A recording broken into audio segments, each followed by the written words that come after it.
to GESP and SoccHER joint podcast. We are here to reimagine the playing field in women's football with female game changers. My name is Ruza, F.A Serbia grassroots manager, sports industry specialist, and former football referee. Let's empower the girls with this episode. Big round of applause for my next guest. Okay, hi everyone, and welcome back to GSP podcast. We're here to discuss the world of women's sports and what I like the most this time, women's football. I have a pleasure to speak with Ana Linares from Portugal, who happens to be a former football player and current football referee, if I manage well.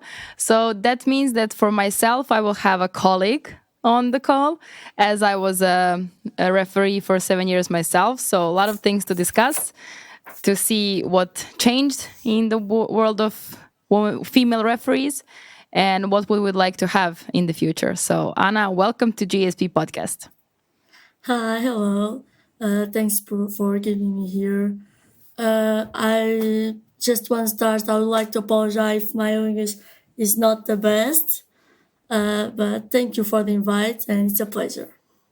Well, we are not here to be tested on our English, so no worries. And everybody who's listening knows that we do not come from the English-speaking countries, so no pressure there. Anyways, you're still super young, but you managed to switch careers. So can you please tell to everybody how old are you at the moment? When do you start playing football? And when did you turn into becoming a referee? So I am 17 years old. Oh boy. I started playing football like maybe 5 years. I was very young. And I just love football. I always play it. It's a passion. Of course. When I was growing up, and I have to make some decisions with football because I study music. So I left football, and it was difficult. But since I met my teacher of percussion, and he was a referee, he told me a lot of stories about games, and I was like, oh my god, it's so awesome. And he said, oh, let's try it. You have the charisma, you have the passion of football. Try to do a ref course. And yeah, I did a ref course and I never get out. I did when I was like 14 years old. Yeah, 14 years old.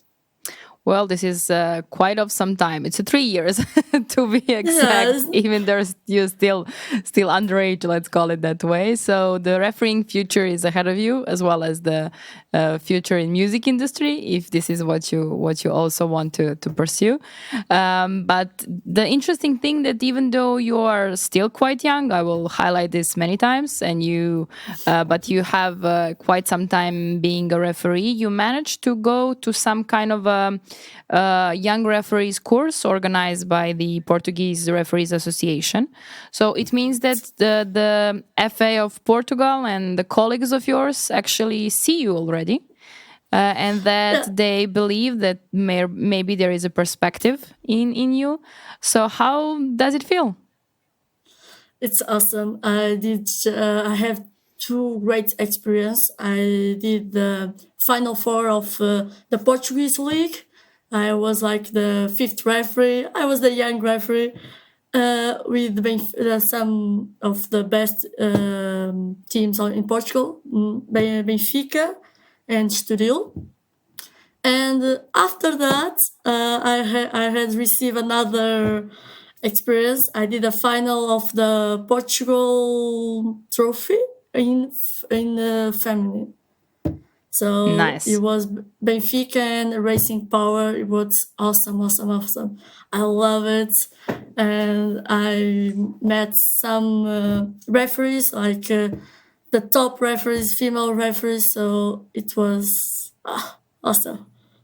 I like to see the passion in you, and I believe that people listening can hear that, which is really important. But I have to ask, as being a referee is quite a serious job, and you need to look serious.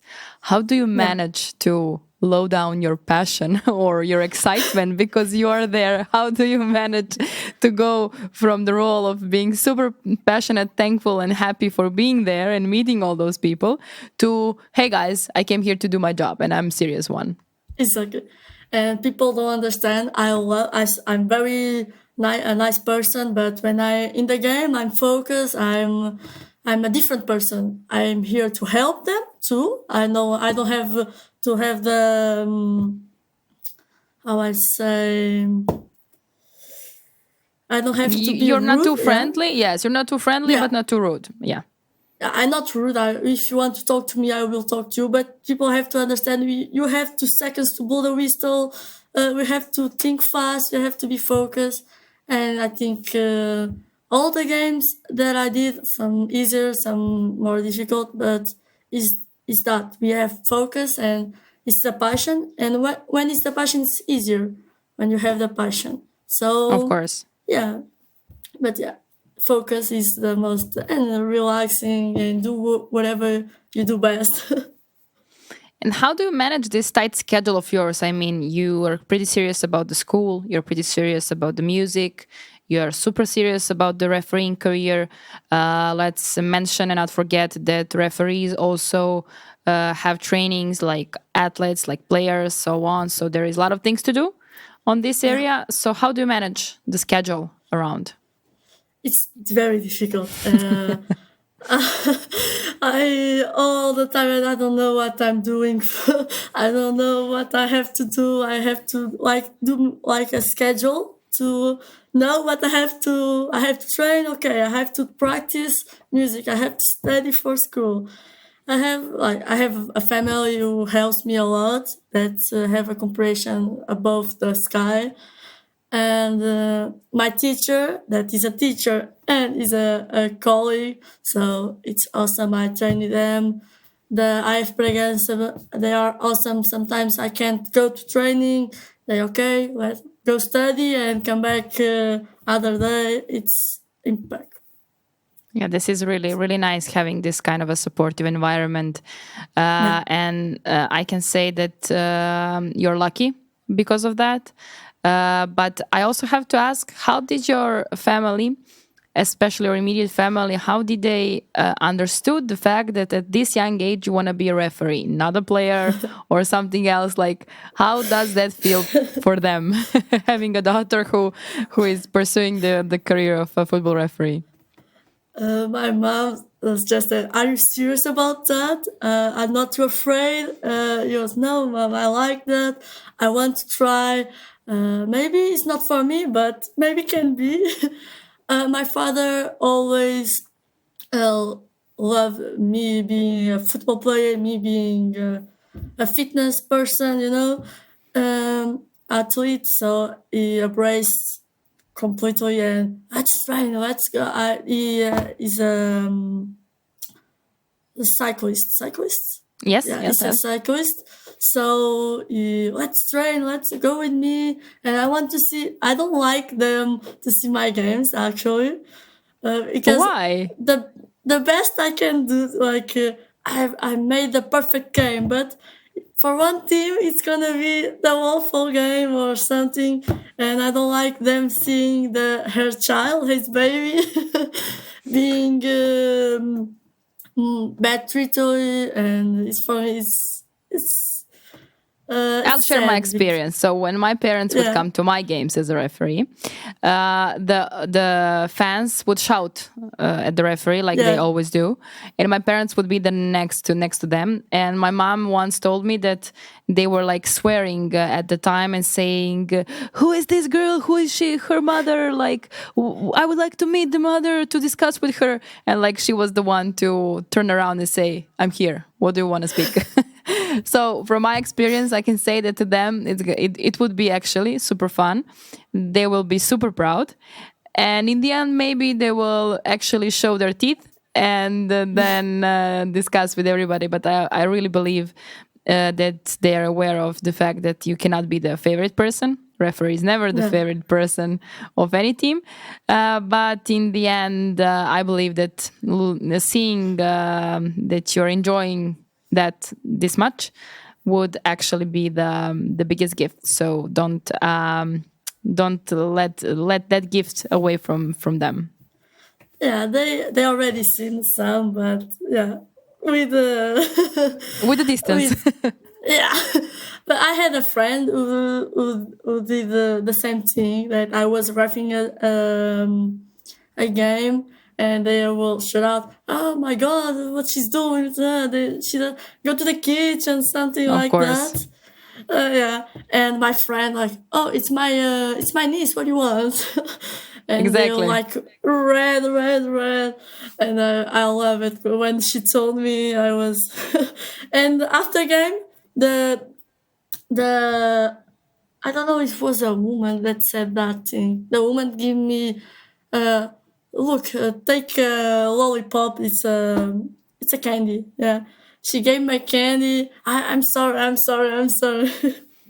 That's So nice. We can turn yeah, around their attitude.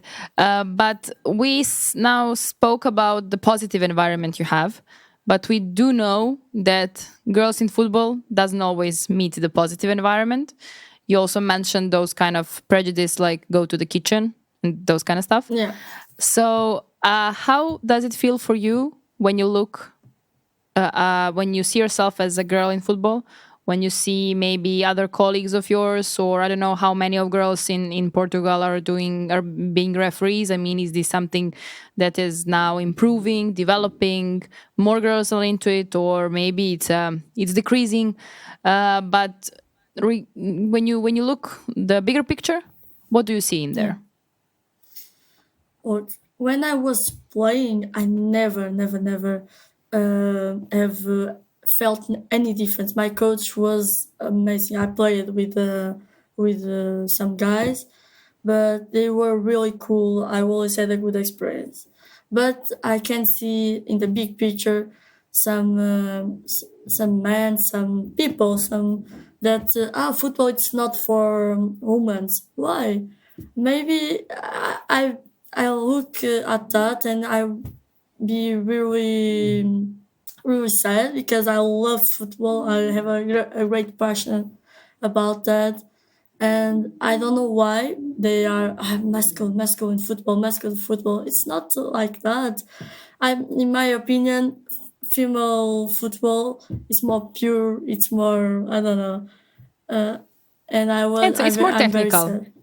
It is Yeah, more technical because men's game is going towards, and it is for quite some time towards the physical, towards the speed, and I yeah, believe at some point we lost the beauty of the game in terms of dribbling that comes from creativity. Now we don't even have the time for faster. doing that. Yes, because it's super fast. So we also lost some typical positions. Let's say before we had those typical strikers where you knew that he what is his task, how did he look, and now you have like striker who can play, I don't know, midfield and defense and so on. So the men's game is changing in that direction, but the women's game is Is improving still in terms of strength, but still keeping some technical aspect of the game. I mean, it's also being faster as it was before, but in the end, you can see some technical, tactical aspects of the game more clearly than with the men's game. And this, what you said, actually made me think of when we play in our own yard and we play against girls, there is no issues in there. But when you step up into the male yard and you become a part of the men's game, then things are changing.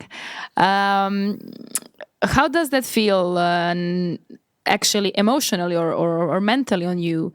Do you feel any time like bad about it, or does it mess up with your confidence or your dedication or determination to become even better in what you're doing?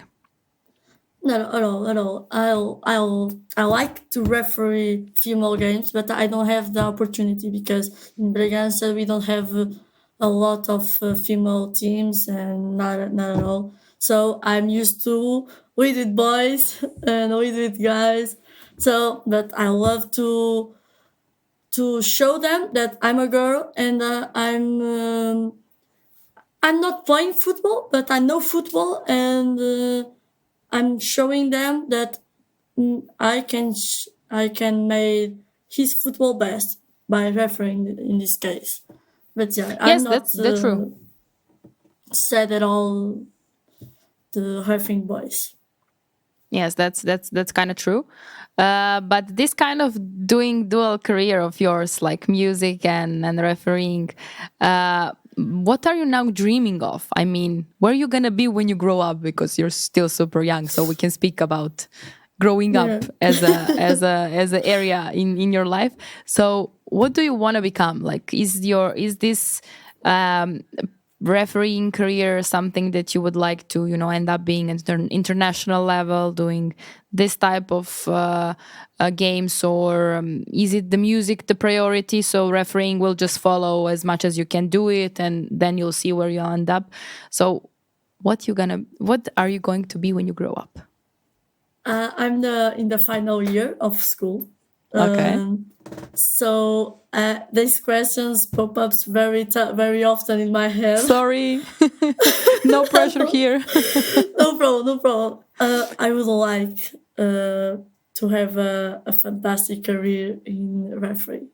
Actually, it was always that way. Like if you asked me 4 years ago when I started to play music, I was like, oh no, music. I want to be a percussion, to play around the world. No, now I want to be a referee to ref around the world, and maybe I will do sports.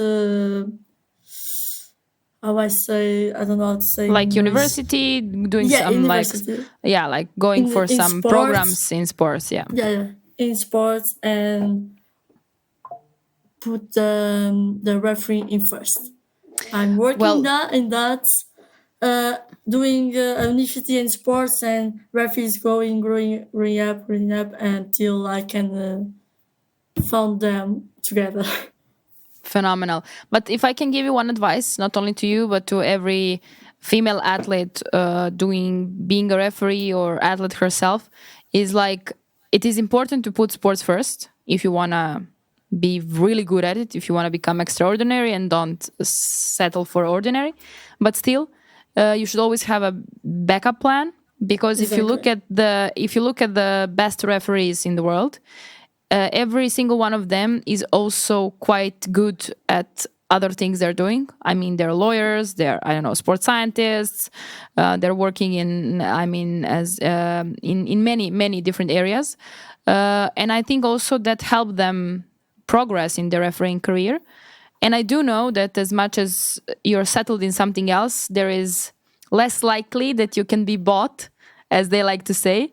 So I would always encourage you to put the sports as a number one priority, but also to have a backup plan. That is Yeah, really important. it's because the university do something Russian with sport too. Yeah, but like personal trainer, something like that, to have always a backup. Yeah.